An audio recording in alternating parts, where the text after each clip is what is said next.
Hi friends, మన వంటిల్లుకు స్వాగతం. ఈరోజు మన వంటిల్లో మన రెసిపీ చికెన్ కర్రీ అండి. మనకి సండే వస్తే చాలు మన ఇంట్లో చికెన్ గుమ్మగుమ్మలాడిపోతుంది అన్నమాట. ఈ చికెన్ మనం అనేక విధంగా ఒక్కొక్క స్టైల్లో చేసుకుంటాం కదా. ఈ chicken gravy curry, thick gravy curry అండి. ఇది ఎలా చేయాలో మీకు నేను ఈ వీడియోలో చూపిస్తాను. తప్పకుండా వీడియోని ఎక్కడ స్కిప్ చేయకుండా చూడండి. అందరూ ట్రై చేయండి. ఈ చికెన్ కర్రీ రైస్లోకి, పలావ్, రోటీ, చపాతీలోకి, ఇంకా గారెలకు కూడా సరిపోతుందండి. అంత గ్రేవీగా ఉంటుంది. చాలా బాగుంటుందండి. టేస్టీ చికెన్ కర్రీని అస్సలు మిస్ అవ్వద్దు. వీడియోని ఎక్కడ స్కిప్ చేయకుండా చూడండి. తప్పకుండా మీరు అందరూ ట్రై చేయండి. ఇప్పుడు మీకు ఈ చికెన్ కర్రీ ప్రాసెస్ ఏంటో చూపిస్తాను, చూసేద్దాం.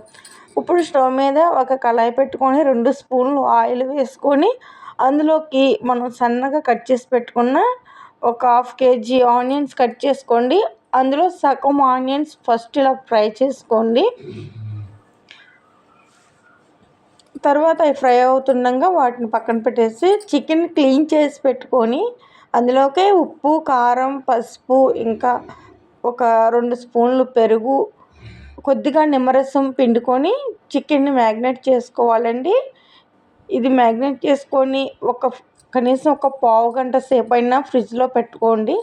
చూడండి, మనకి ఉల్లిపాయ ముక్కలు ఇలా ఫ్రై అవుతున్నాయి కదా. ఇది సిమ్లో ఇలా ఫ్రై చేసుకుంటూ దీన్ని తీసేసి పెట్టుకోవాలండి. వీటిని తీసి చల్లారి పెట్టుకోవాలి మిక్సీలోకి.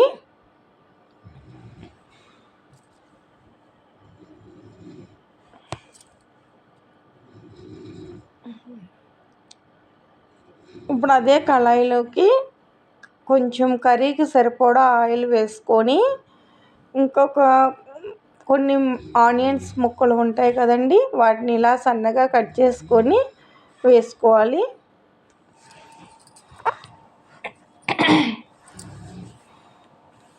వీటిని ఇలా చక్కగా మంచిగా ఫ్రై చేసుకోవాలండి, గోల్డ్ కలర్ వచ్చే వరకు. ఇలా ఫ్రై చేసుకున్నాక ఇందులో ఒక ఫ్రెష్ అల్లం వెల్లుల్లిపాయ పేస్టు 2 స్పూన్లు వేసుకున్నానండి. దీన్ని పచ్చివాసన పోయేదాకా ఫ్రై చేసుకోవాలి. ఇది ఇలా ఫ్రై అయిపోయినాక చికెన్ ఉంది కదండి, ఈ మ్యాగ్నేట్ చేసుకున్న చికెన్ ఫ్రిడ్జ్లో నుంచి తీసి ఇలా డైరెక్ట్గా మనం స్టవ్ మీద కళాయిలో వేసేసుకుందాం. ఒకసారి దీన్ని చక్కగా కలిసేలాగా కలుపుకొని మూత పెట్టేసి స్టవ్ లో ఫ్లేమ్లో పెట్టుకొని ఒక 50 minutes ఇలాగే కుక్ చేసుకోవాలండి. తర్వాత మన ఆనియన్స్ చల్లారిపోయినాయి కదా, ఇప్పుడు దీన్ని మిక్సీ గిన్నెలో వేసేసుకుందాం. ఇందులోకి టమాటా ముక్కల్ని కట్ చేసుకొని 2 టమాటాలని లేదా ఒకటి ఉంటే ఒకటి వేసుకొని ధనియాలు, దాల్చిన చెక్క, లవం మొగ్గలు, ఇంకా 2 బాదం పప్పులు,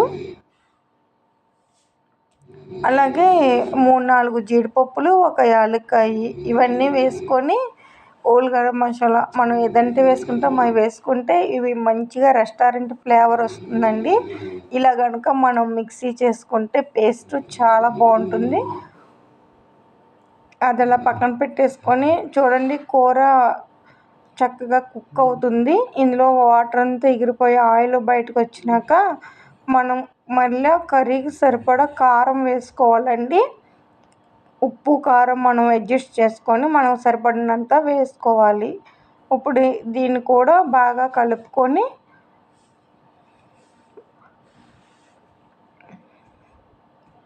ఇందులోకి మనం పేస్ట్ చేసి పెట్టుకున్నాం కదండి, అది కూడా వేసేసుకొని చాలా బాగుంటుందండి. ఇలా కనుక మనం గ్రేవీని చేసుకుంటే అసలు రెస్టారెంట్ ఫ్లేవర్ ఉంటుందన్నమాట కర్రీ. తప్పకుండా అందరూ ట్రై చేయండి. ఎక్కువగా మసాలా అనిపించదు, కూర టేస్ట్ వస్తుందన్నమాట. ఇలా బాగా కలిపి దీన్ని ఒక 5 minutes లో ఫ్లేమ్లో కుక్ చేసుకొని అలాగే మనం కర్రీకి సరిపడా వాటర్ వేసుకుంటే చక్కగా కుక్ అవుతుందండి. కూరకు సరిపడా వాటర్ వేసుకొని ఉడికించుకుంటే ముక్క చక్కగా ఉడుకుతుందండి, మెత్తగా సాఫ్ట్గా. ఇప్పుడు మూత పెట్టేసుకొని స్టవ్ లో ఫ్లేమ్లో పెట్టి, అంటే మరీ సిమ్లో కాదండి, మీడియం ఫ్లేమ్లో పెట్టి ఇలా కుక్ చేసుకుంటే చూడండి కూర ఎంత చక్కగా ఉడుకుతుందో. మంచి గ్రేవీగా, మంచి కలర్ఫుల్, మంచి స్మెల్, అంటే పర్ఫెక్ట్ చికెన్ కర్రీ అండి. ఇంత గ్రేవీ మనం ఎందులో వేసుకునైనా తినొచ్చు, చపాతీలోకి, గారెలలోకి, ఇంకా బిర్యానీలోకి చాలా బాగుంటుందండి.